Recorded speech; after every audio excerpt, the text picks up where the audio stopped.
ജോർദാനും കോബിയും ജീവിച്ച ഈ നിയമങ്ങൾ തീർച്ചയായും ഇതിഹാസത്തിന്റെ ഒരു വസ്തുവാണ്. മഹാന്മാരിൽ നിന്നും അമർത്യരിൽ നിന്നും നല്ലവരെ വേർതിരിക്കുന്നത് ഇതാണ്. എന്നാൽ ഈ മാനസികാവസ്ഥ സ്വതന്ത്രമല്ലെന്ന് നിങ്ങൾ മനസ്സിലാക്കണം. ശാരീരികമായും വ്യക്തിപരമായും മാനസികമായും ഇതിന് ക്രൂരവും ക്ഷമിക്കാനാവാത്തതുമായ വിലയുണ്ട്. ശാരീരികമായ നഷ്ടമാണ് ഏറ്റവും വ്യക്തമായത്. ജോർദാന്റെ നിരന്തരമായ ശ്രമം അദ്ദേഹത്തെ തന്റെ പ്രൈമിൽ 2 തവണ വിരമിക്കാൻ പ്രേരിപ്പിച്ചു.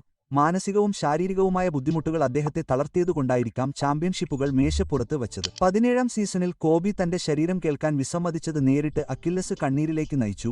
അത് അദ്ദേഹത്തിന്റെ പ്രൈം അവസാനിപ്പിച്ചു. അവർ അവരുടെ ശരീരത്തിൽ നിന്ന് മഹത്വത്തിന്റെ അവസാന തുള്ളി പോലും പിഴിഞ്ഞെടുത്തു. പക്ഷേ അങ്ങനെ ചെയ്യുന്നതിലൂടെ അവർ പിന്നീട് ഒന്നും അവശേഷിപ്പിച്ചില്ല. നീളമുള്ളതും മങ്ങിയതുമായ ജ്വാലയ്ക്ക് പകരം ചെറുതും തിളക്കമുള്ളതുമായ ജ്വാല അവർ തിരഞ്ഞെടുത്തു. 30കളുടെ അവസാനം വരെ കരിയർ നീളുന്നതായി കാണുന്ന ലെബ്രോൺ ജെയിംസിനെ പോലുള്ള ആധുനിക അത്ലറ്റുകൾ വ്യത്യസ്തമായ ഒരു പന്തയം വെക്കുന്നു. അവർ ദീർഘായുസ്സിനെ സ്വന്തം കഴിവായി കാണുന്നു. വിശ്രമത്തിലൂടെയും വീണ്ടെടുക്കലിലൂടെയും നിങ്ങൾ വളർത്തിയെടുക്കുന്ന ഒന്ന്. പിന്നെ മാനസിക ഭാരവുമുണ്ട്.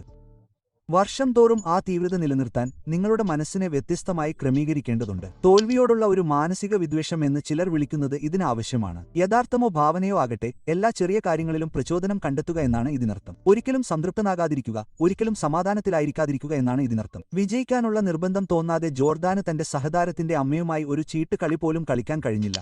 അത് വെറും മത്സരമല്ല, നിങ്ങളുടെ ജീവിതത്തെ കീഴടക്കുന്ന ഒരു ആസക്തിയാണ്. പരാജയം ഒരു പഠനാനുഭവമല്ല, പ്രതികാരം ചെയ്യേണ്ട ഒരു വ്യക്തിപരമായ ആക്രമണമാണിത്. അപ്പോൾ ഈ ജോർദാൻ കോബിയുടെ മാനസികാവസ്ഥ വ്യത്യസ്തമായ ഒരു കാലഘട്ടത്തിൽ നിന്നുള്ളതായി തോന്നുന്നത് എന്തുകൊണ്ട്?